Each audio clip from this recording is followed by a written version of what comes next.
Pagi semuanya, kami dari kelompok 3 ingin mempresentasikan hasil kerja kami. Pertama, kami ucapkan syukur kepada Tuhan Yang Maha Esa karena telah memberikan kita kesempatan untuk berkumpul di sini. Kami ingin mempresentasikan hasil diskusi kerja kelompok kami tentang ancaman non-militer yang pernah atau sedang terjadi di Indonesia. Semoga hasil dari briefing ini dapat bermanfaat bagi kita semua untuk menambah wawasan. Kami sadar dalam hasil kerja ini tidaklah sempurna dalam penyusunan, bahasa maupun penulisannya. Oleh karena itu, kami menerima kritik dan saran yang kalian berikan agar bisa lebih baik ke depannya. Sebelum mulai, saya akan menjelaskan apa itu ancaman non-militer.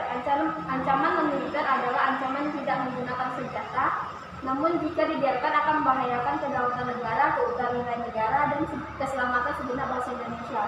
Salah satu penyebab ancaman non-militer yaitu pengaruh negatif dari globalisasi. Pengaruh tersebut berdampak terhadap kehidupan berbangsa dan bernegara. Ancaman non-militer diantaranya dapat berdimensi ideologi, politik, ekonomi, sosial, budaya, teknologi, informasi, maupun keselamatan umum. Contoh ancaman non-militer antara lain korupsi, polusi, nepotisme, angka kemiskinan, dan kebodohan yang tinggi, hingga keterbelakangan dalam penggunaan teknologi. Adapun kasus-kasus dari ancaman non-militer yang kami ambil, pertama korupsi, kemiskinan, dan perdagangan dan penyalahgunaan narkoba. Contoh dari korupsi adalah kasus korupsi Asapri Heri Hidayat dituntut hukuman mati. Terdakwa kasus dugaan korupsi PT Asuransi Angkatan Bersenjata Indonesia atau Asabri Persero Heri Hidayat dituntut hukuman mati. Menurut jaksa, hal yang memberatkan tuntutan yakni Hero telah melakukan korupsi yang berulang dengan kerugian yang terdakwa juga telah divonis seumur hidup dalam kasus korupsi Jiwasraya yang merugikan negara 16,8 triliun. Setelah kita lihat lagi, kasus korupsi di Indonesia masih banyak terjadi. Di satu sisi berpendapat bahwa untuk memberantas korupsi harus membenahi sistemnya. Karena dengan sistem yang baik, orang yang jahat pun tidak dapat melakukan korupsi. Di sisi lain berpendapat bahwa pribadi orangnya harus dibenahi. Karena sebaik apapun sistemnya, jika pribadi orang yang mempunyai kewenangan tidak baik, maka korupsi akan terus terjadi. Selain itu, korupsi di Indonesia sulit diberantas sampai habis karena masih lemahnya integrasi dan kesadaran diri sejumlah pejabat dan sebagian masyarakat. Korupsi juga merupakan tindakan yang sangat merugikan negara, seperti mengakibatkan lambatnya pertumbuhan ekonomi suatu negara, meningkatkan kemiskinan, menurunnya investasi, serta meningkatkan ketimpangan pendapatan. Kemiskinan. Jakarta Badan Pusat Statistik atau BPS telah merilis jumlah penduduk miskin di Indonesia mencapai 26,58 juta orang atau 10,12% pada September 2017.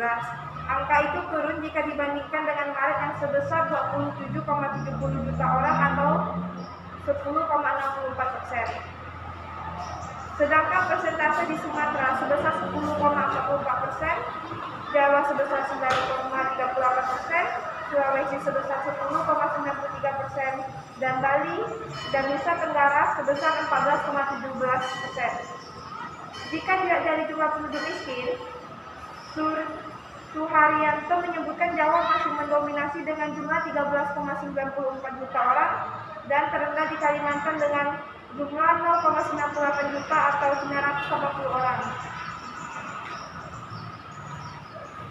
Menurut kota dan desa, bahwa persentase penduduk miskin di pedesaan selalu lebih tinggi dibanding perkotaan. Sehingga kalau mau berantas kemiskinan, perlu perhatian khusus ke pedesaan dengan memperhatikan karakteristik penduduk miskin di pedesaan, di mana mayoritas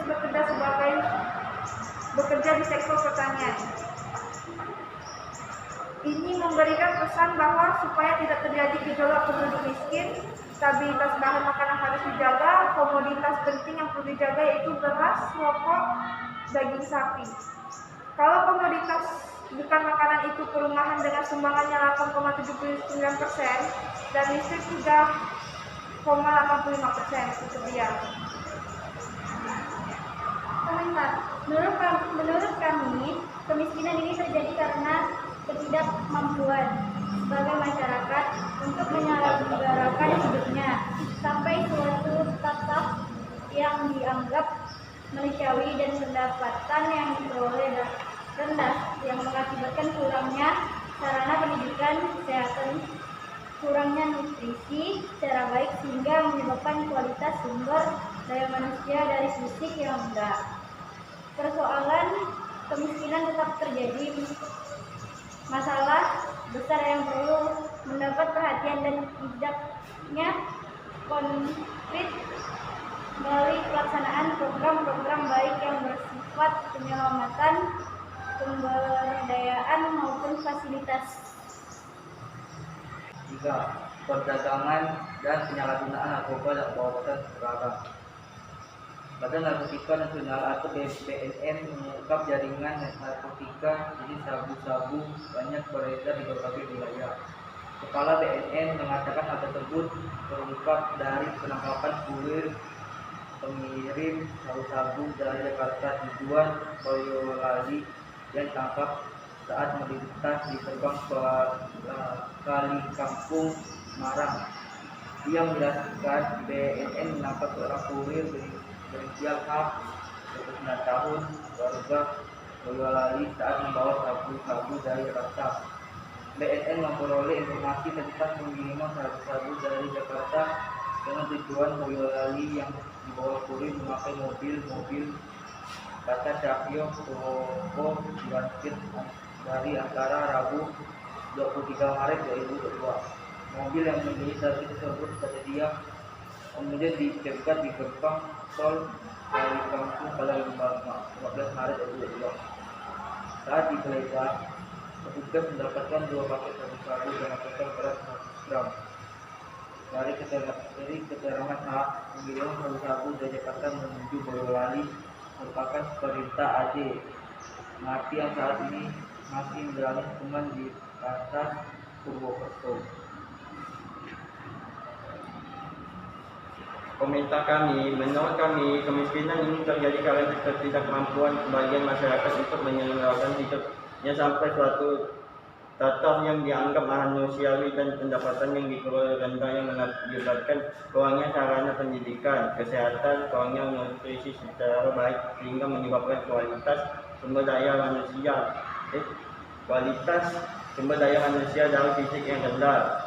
Persoalan kemiskinan tetap menjadi masalah besar yang perlu mendapat perhatian dan tindakan konkret melalui pelaksanaan program-program baik yang bersifat penyelamatan, pemberdayaan maupun fasilitas. Sekianlah clipping tentang ancaman memiliter. Tak lupa kami mengucapkan terima kasih kerana kesediaannya untuk mendengarkan clipping yang kami buat untuk memenuhi tugas pelajaran TKN. Tentunya masih banyak kekurangan karena berbagai keterbatasan kami itu berupa pengetahuan maupun bahan referensi dan clipping ini masih jauh dari kesempurnaan. Oleh karena itu, masukan berupa saran dan kritik sangat kami harapkan. Sekian, terima kasih.